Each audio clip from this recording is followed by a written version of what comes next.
Hello, everyone. This is Tom Fox back for another episode. And you're in for a real treat today because I'm in for a real treat today as we have Erica Salmon Byrne on what I learned was launch day. Mhm. So, Erica, what is launch day and why are we both so excited to be here today recording this episode? So, Tom, Launch Day refers to the launch of the 2025 World's Most Ethical Companies honoree list. So, this is the day that we make available to the world the list of companies that we have chosen to recognize this year. This is our 19th annual World's Most Ethical Companies designation. So, we have been doing this process for 19 years, which is pretty remarkable. And we've got a great group of companies this year, 136 honorees across 44 industries in 19 countries. So, I'm going to take this opportunity not to bury the lead in this podcast. And I'm going to ask you right up front, what did you guys find for the 5-year ethics premium? But with the caveat that please don't think you have to go through the whole explanation because I'm going to wrap up the pod with that. But I want everyone who is excited about this pod, as you and I are, to really hear the great news Ethisphere has once again determined for us. Yes. So once again, Tom, as it has been the case for the last years, the publicly traded companies that were designated as this year's world's most ethical companies outperformed a comparable index by 7.8%. So this year we saw a 7.8% outperformance when we compare that group of publicly traded companies to a similarly situated index. And so it's a decade, Tom, it's a decade worth of proof that you don't have to pick between being financially successful and doing the right thing. You can do both. And in fact, when you do both, you are more successful. For all of those people out there who are thinking, particularly in the times we're in right now, that you have to engage in some sort of zero sum activity where I have to pick one or the other, you don't. And in fact, you shouldn't, because if you pick the right thing, in the long term, you will outperform. So now we can step back and maybe I can ask you some of the more background type Mhm. questions, but let's move to the companies because we had just a great list of companies as always. But I'm always intrigued by who's on the list, maybe some of the new entities, the Yep. breadth and scope of markets, both vertical industries and across the world. So why don't you tell us a little bit about that, Erica? Yeah, so we've, as I mentioned, and at the open, Tom, we have 136 companies again this year on the list, same size as last year.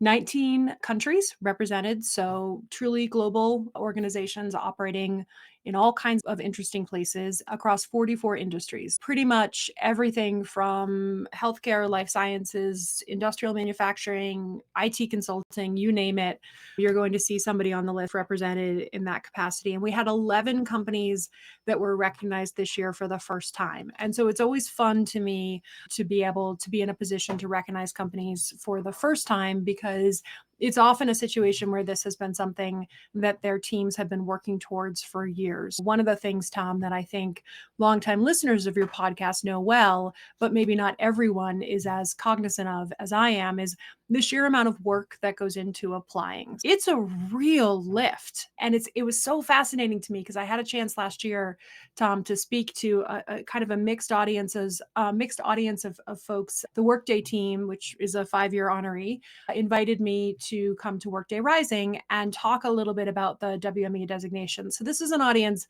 that I was speaking to that is very different than most of the audiences that I speak to, right? So I wasn't talking to ethics and compliance folks. I was talking to mostly HR practitioners or people in the finance division. And the vast majority of them, Tom, had no idea what went into the process. No idea. They celebrated when they saw the company had been recognized, but they really didn't understand the sheer amount of work that goes into applying. And anytime we're in a position where we can recognize an organization for the first time, it is a reflection of the amount of work the company has put into building a program, enabling a strong speak up culture, thinking about their governance practices, onboarding new committee chairs in interesting and innovative ways. And then the actual work that goes into the application process itself. It's a really fun day when we get to recognize companies for the first time. That's a great point, Erica. The announcement of the awards this day is certainly something very significant, very important, something we celebrate. But the process to get here is, I don't want to say long and arduous, but it's certainly long. It takes a lot of work, a lot of detail from a lot of people, Yep. both from companies, clients, and internally at Ethisphere, Yep. because I know the work you guys do. Could you just maybe highlight, because we've gone into deeper dives in other podcasts on the process, but maybe what's the process starting back when nominations are open going forward? And then please detail us the internal Ethisphere process to the extent you can. Yeah, absolutely. So, Tom, the actual application process itself is going to, we're starting it, no rest for the weary, right? We actually start updating the ethics quotient next week. So, the internal team here at Ethisphere is going to start updating the survey that underpins the process as early as next week. And we do that so that we can talk about things we've learned from this year's process, questions we've gotten from applicants where they asked us what we meant by something or other. So, the process, the application process itself, will open in July, but we will be doing a tremendous amount of work to update the ethics quotient and the documentation submission guidance that comes along with that before we actually open in July. So we'll open in July. The application itself is open for 90 days. There are two kind of primary pieces to the application process. The first is the ethics quotient survey, which for most companies this year is running at about 250 to 260 questions, depending on the skip logic. And Tom, we very deliberately design it to be cross-functional. And we do that because we, in a sneaky way, want to force you to build cross-functional relationships across the business. You can't answer this survey without talking to procurement, and that's on purpose. You can't answer this survey without talking to investor relations, and that's on purpose. Your corporate secretary, and that's on purpose. Human resources, communications, internal audit. We want to have strong internal cross-functioning relationships with your control functions, and we force you through the survey process to start to build those relationships. That's the reason why the survey is structured the way it is. It's our way of saying to our primary constituent, the ethics and compliance team, go use this to get to know your internal audit team if you don't know them already, or your investor relations team if you don't know them already. So that's the first piece, is the survey. We then ask for supplementary documentation across 15 categories. So we write very extensive documentation guidance to say what we're looking for, why we're looking for what we're looking for, what it is that good looks like. And we actually this year have recorded a series of videos doing exactly that. Hey, we're really not trying to hide the ball here. We want you to put your best foot forward. This is what we mean when we say in ethics and compliance communication plan. This is what a good one looks like. This is what's going to get full marks. So all of that happens during the 90 days the application is open. The application closes at the end of October, and it will again for 2025. And then the review team at Ethisphere goes into our biggest period of work, which is reviewing the applications. So we assign a human being, right? The survey itself is automatically scored, but then you're assigned a human being that is assigned by industry, because we want the same grader to look at everybody in pharma, right? You want the same grader to look at everybody in financial services. And so they then go through the documentation, and we grade your documentation on a 5-point maturity scale. Everything from needs attention, whoo boy, you're way off the mark here, to trending to very strong. And actually a fun thing, Tom, and I love telling applicants this, the back end of the system has a gold star functionality. So we can check a button that says this is an excellent example, and it actually shows up as a gold star. So we have that way the ability to kind of share best practices and great things we see in the application process with honorees after the fact. And so we grade the documentation. Those points get added to your survey points. All of that gets weighted according to the weighting that we disclose every year on our website. And then we use that to decide who we recognize in any given year. I'd like to now turn to, we started talking about the companies, but really the breadth and scope across the globe. It will be no surprise that there are multiple verticals or multiple industries within the group of world's most ethical companies, but it's not simply a US group. And I Yep. wondered if you might say a few words, because while you were talking, I was actually checking on the website using the country function, and it's just a wealth of countries, Yeah. Erica. Yep.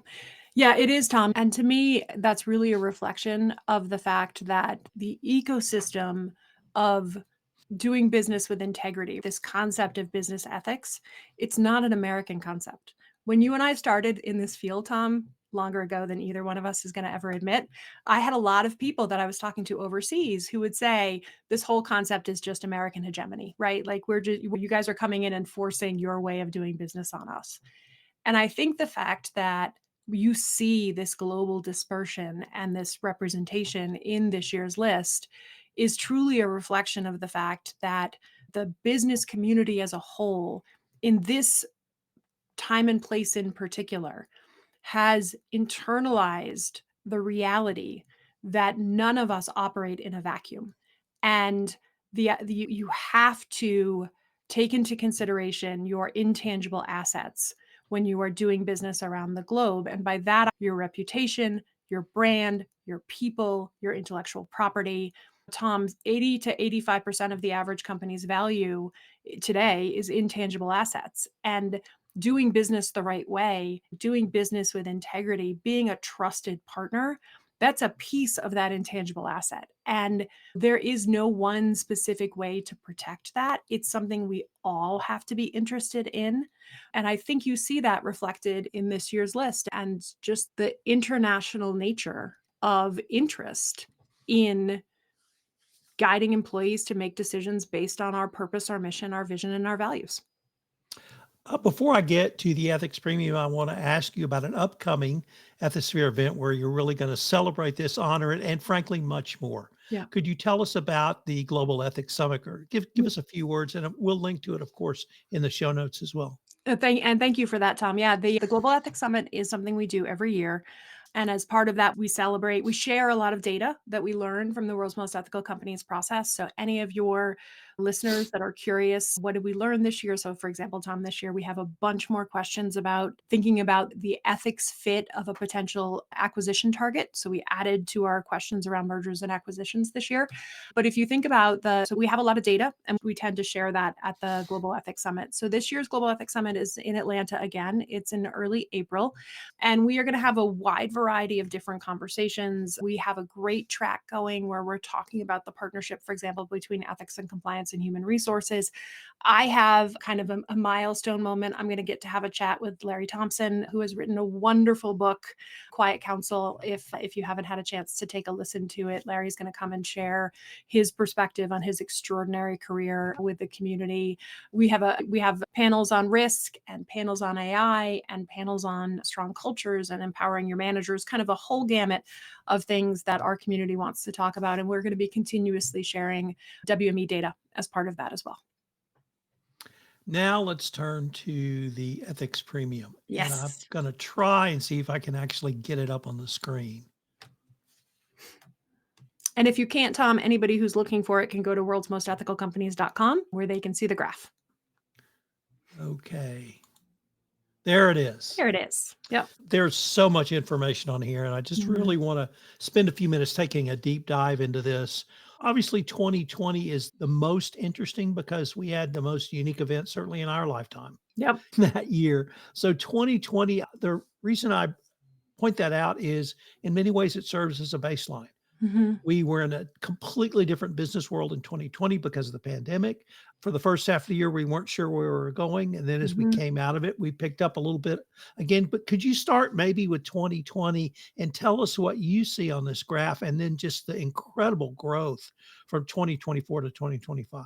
Yeah. Actually, 2023 to 2025. 2025. Yeah. And so Tom, just for a quick moment on how we do this calculation, because I imagine some of your listeners who aren't as familiar with the ethics premium might have questions. So we work with an index firm, and during the quiet period between when we have decided who's going to be on the list, but before we actually do the public announcement, we send that list over to our index firm partners, the people that do the calculations for us.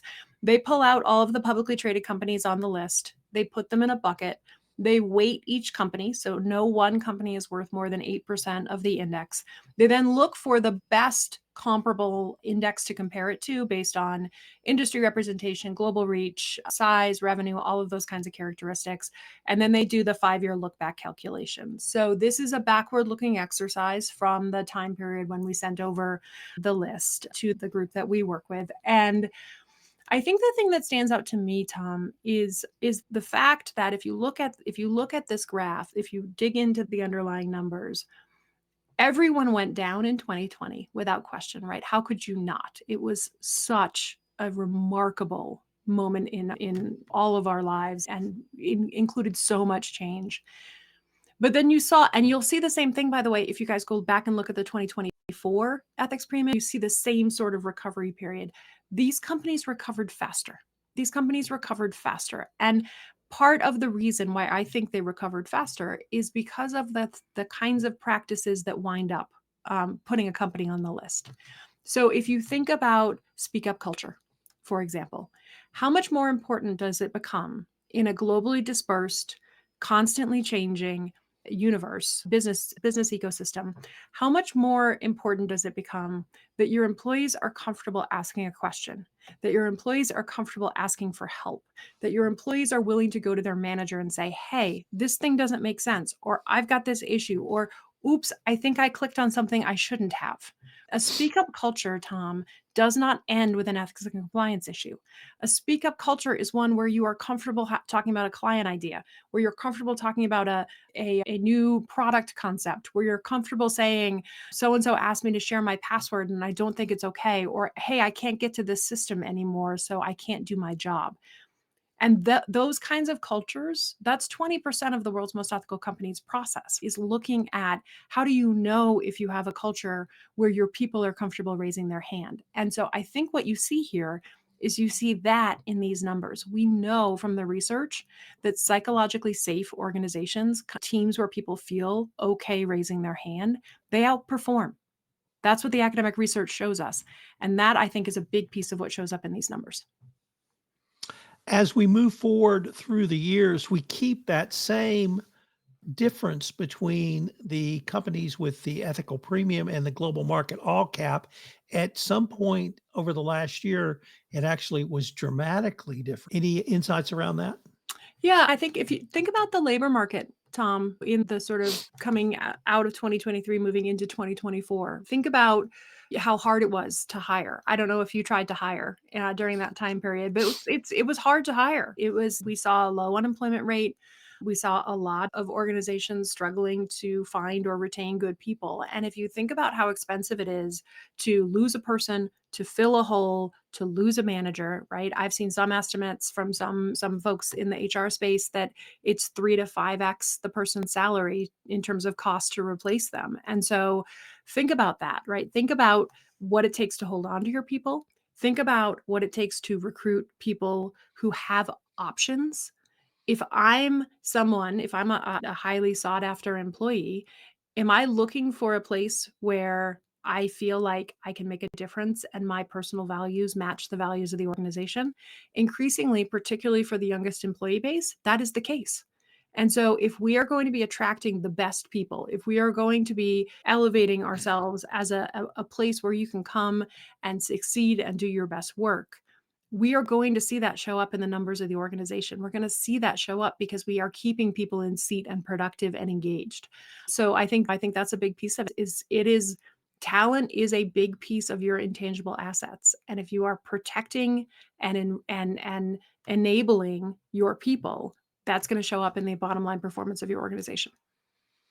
I talked to a lot of HR type folks, and to a person, they say that the biggest differentiator in corporate America in 2030 will be talent acquisition and talent retention. Exactly what you said. The other factoid I would leave you with is in 2004, I worked at Halliburton and we estimated the cost to train a new employee and have them there for 5 years was $400,000. Yeah, That was 20 years ago. right. Now just imagine what that is. So you're absolutely spot on.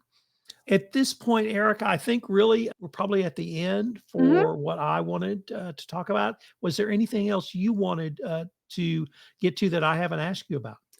Yeah, Tom, I think we touched on the biggest one, which has really been a learning to me over the course of the last year, which is the number of people inside even recognized organizations that don't understand the work that goes in to becoming one of the companies that is recognized in any given year. And so I think that's the place I would leave your audience. If you are fortunate enough to work at a company that was recognized this year, go find someone on the ethics and compliance team or the investor relations team or the HR team or the procurement team or the finance team or the IT team and say thank you, because that's how you get to a place where you're on the list in any given year. And if you are an ethics and compliance professional that is asking yourself, do I have what it takes to be recognized? The EQ, the baseline survey, is open for anybody to look at it at any point they want to. We don't hide the ball on that at all. So go take a download of that, take a look, and you'll see the kinds of things that we tend to look for when we make a decision to recognize a company in any given year. I'm going to take that and flip that back on the collective us. And by us, you and I at Ethisphere, I think we need to help companies outside of compliance understand exactly what you said. I'm not quite sure how the collective we should or can Mhm. do that, but I really want the collective we to think about that. And is there a way that you guys, that I can help to really get this message to all of corporate America? So I'm going to leave you with that because Okay. that's an incredibly important insight that the collective we Yeah, need to help with. So hopefully we can do that a little bit more during the next calendar year before we visit again. that would be wonderful, Tom. I will say challenge accepted. Great. Erica, as always, thank you so much. I look forward to continuing our conversations. Okay. And have a great rest of your day, everybody. Thanks for listening.